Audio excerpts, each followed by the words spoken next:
Bonjour, bonjour. Comme je vous l'avais dit dans ma précédente vidéo, j'avais envie de vous parler un peu de déconfinement. Oh, je ne suis pas la seule, parce que euh, tout le monde en parle de ce déconfinement. Et depuis qu'il a été plus ou moins annoncé,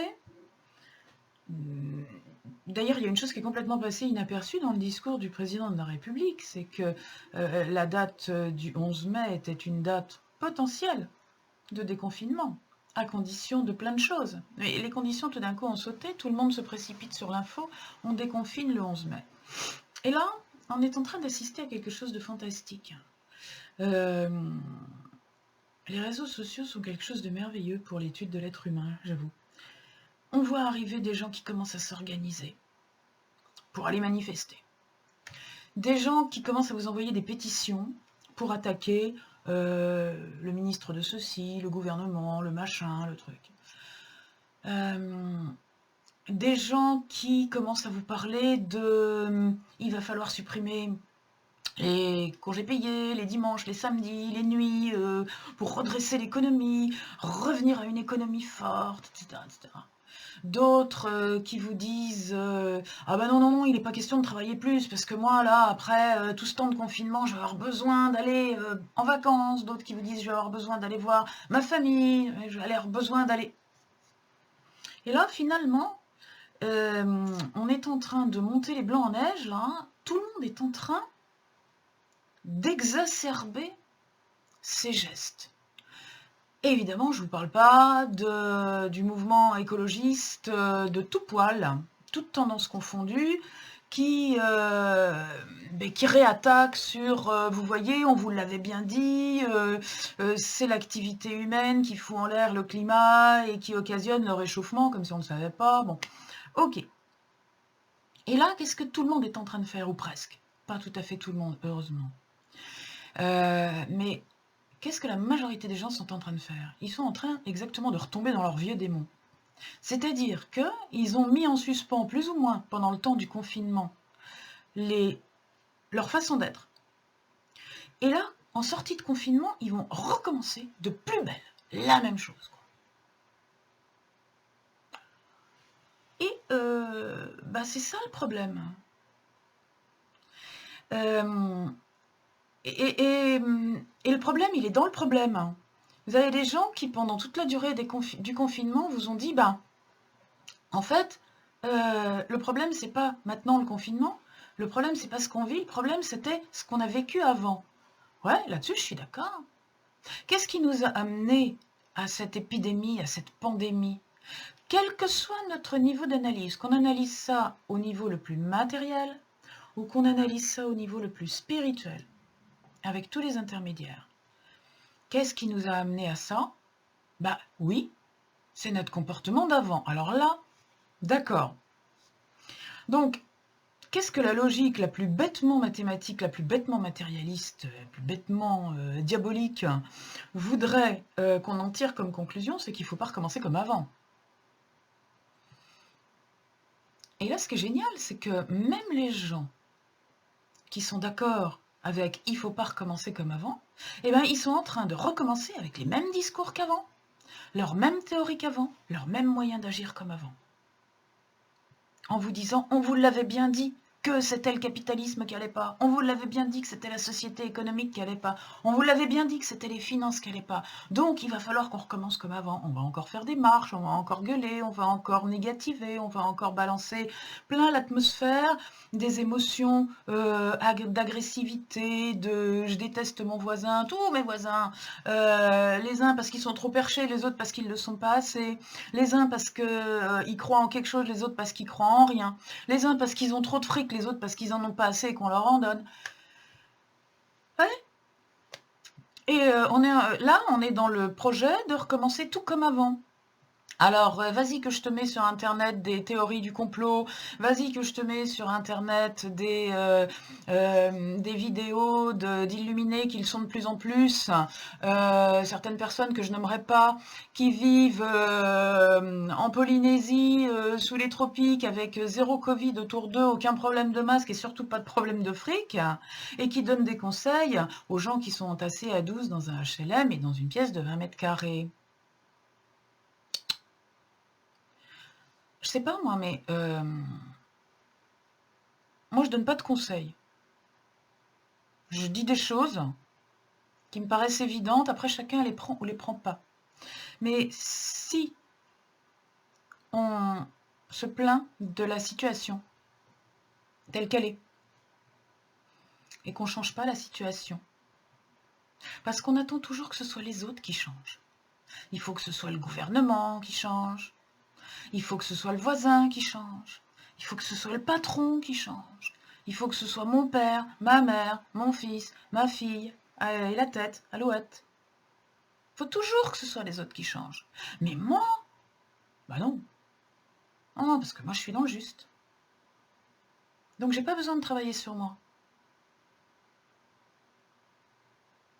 J'ai pas besoin de faire sur moi un travail qui me permettrait de comprendre que mes vieilles rancunes, mes vieilles colères, mes vieilles peurs, mes vieilles tristesses, mes vieux chagrins, tous mes vieux trucs là, ils polluent la terre entière, au sens propre comme au sens figuré.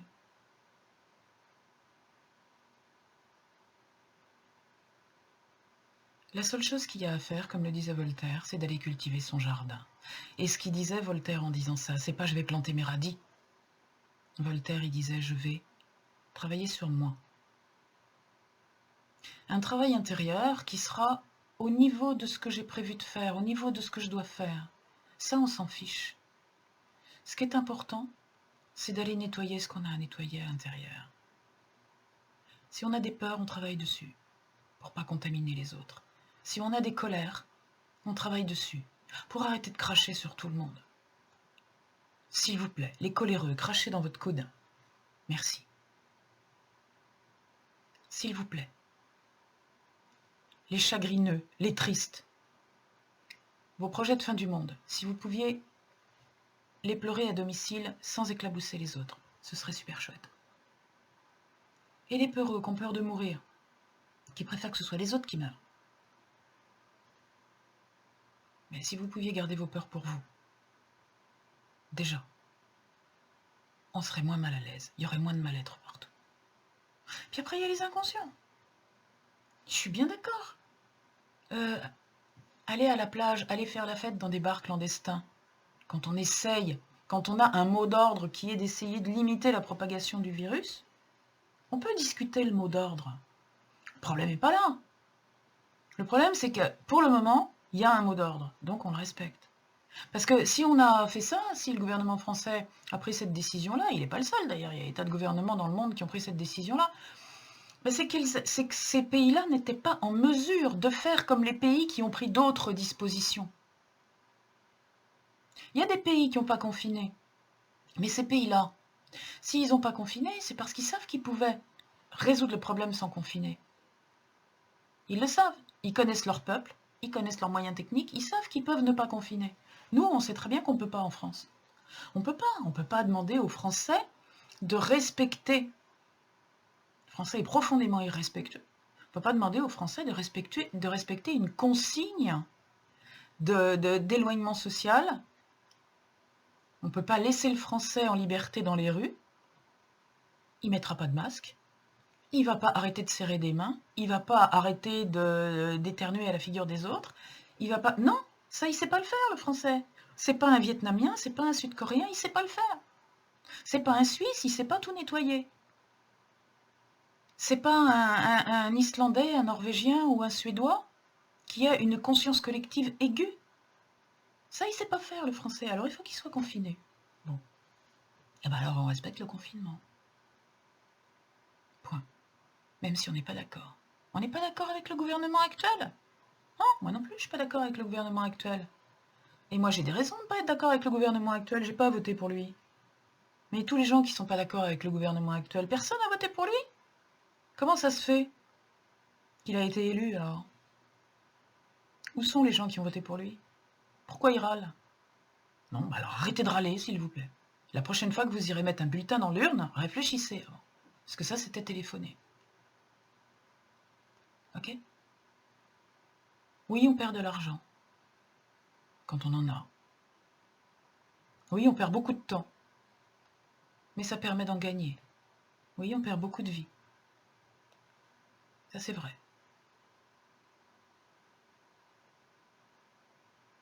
Ce virus, il a sa raison d'être. Il est là, de toute façon. Qu'est-ce qu'on va faire? Est-ce que c'est en se mettant en ébullition émotionnelle et en continuant à publier des trucs qui vont monter les gens les uns contre les autres, qui vont nourrir des égrégores de violence, de conflits, de colère, de détestation collective, qu'on va arriver à faire changer les choses? Non! Mais c'est exactement ce que ça fait. Quand vous êtes contre quelque chose, quoi que ce soit, même si c'est sur la bonne cause, pour la bonne cause, ce que vous nourrissez sur le plan vibratoire, énergétique, quantique, tout ce que vous voulez, mettez le mot que vous voulez, on s'en fout. Ce que vous nourrissez en étant contre, c'est le geste de contre. C'est un geste de violence. Ce que vous nourrissez en étant dans l'acceptation, c'est un geste de paix. Alors ne commencez pas à hurler, s'il vous plaît. J'ai dit acceptation. Je n'ai pas dit qu'il faut être d'accord et trouver formidable ce qui est en train de se passer. J'ai dit simplement que la sagesse, c'est d'arrêter de lutter sans arrêt. Et simplement d'accepter les choses parce qu'elles existent. C'est comme ça.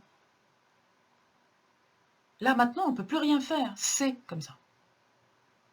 Donc, c'est pas parce qu'on va aller rechercher le pourquoi du comment de la chose en s'énervant et en nourrissant les émotions qui conduisent à des gestes négatifs et à des comportements négatifs qu'on va arranger les choses.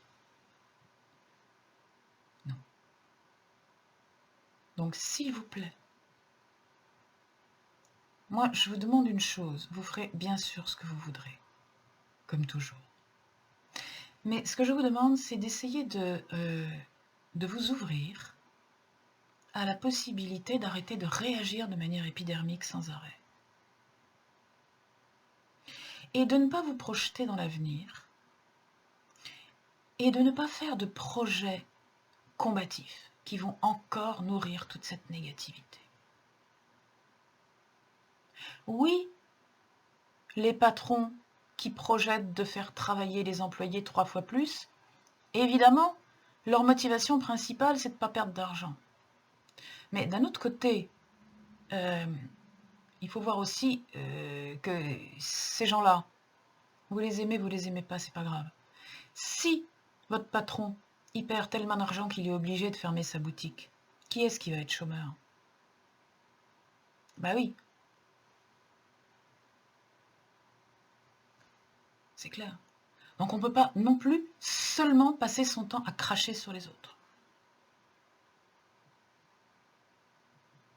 On ne peut pas tout le temps dire moi je suis quelqu'un de bien parce que je fais pas ci ou je fais pas ça. Ouais. Mais en attendant, il faut faire quelque chose.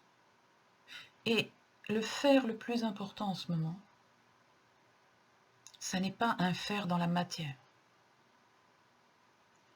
Le faire le plus important en ce moment, c'est ne pas aggraver la situation. Beaucoup de voix s'élèvent pour dire « ouais, là, ce qui nous arrive en ce moment, c'est l'univers qui nous prévient ». Alors chacun avec sa terminologie. Il y en a qui disent « c'est Dieu qui nous prévient, c'est l'univers qui nous prévient, c'est la terre qui nous prévient, c'est la nature qui nous prévient, c'est… » Oui, c'est la grande intelligence qu'il y a autour de nous, à la cheville de laquelle on n'arrive pas, qui nous prévient, qui nous dit « arrêtez vos conneries les hommes ». Arrêtez d'être dans votre petit mental qui est bon à rien, qui comprend rien de rien. Sortez-en, essayez d'entrer dans votre cœur un peu. Essayez de retrouver votre humanité. Cette crise du Covid-19, c'est l'occasion ou jamais de retrouver votre humanité. D'arrêter de mentaliser, d'arrêter de prévoir, d'arrêter de comploter. Y compris de comploter contre la théorie du complot en croyant bien faire. Please. On arrête tout. On essaye juste de se mettre à aimer son voisin. Juste de, quand on se réunit en vidéoconférence, de se réunir pour passer un bon moment ensemble, dégager de la joie, dégager du plaisir d'être ensemble dans cet instant-là. Demain, finalement, on s'en fout. Si on est mort demain, Au moins aujourd'hui, on aura passé du bon temps ensemble. Soyons un petit peu... vivons un peu l'instant présent, s'il vous plaît. Enfin, encore une fois, vous faites comme vous voulez. Moi, je vais le faire. Sachant que mon comportement, il rejaillit sur le vôtre. Il rejaillit sur vous. Et que, en essayant d'être dans l'aspect positif des choses, dans la paix, dans le cœur et dans l'amour, je sais que je vous en fais profiter. Si vous pouviez renvoyer l'ascenseur, ce serait super cool. Voilà. Une vidéo un petit peu plus sérieuse. Oui, oui, un peu plus perchée. Je sais. À bientôt. Portez-vous bien, faites attention à vous. Et faites attention à ce que vous faites.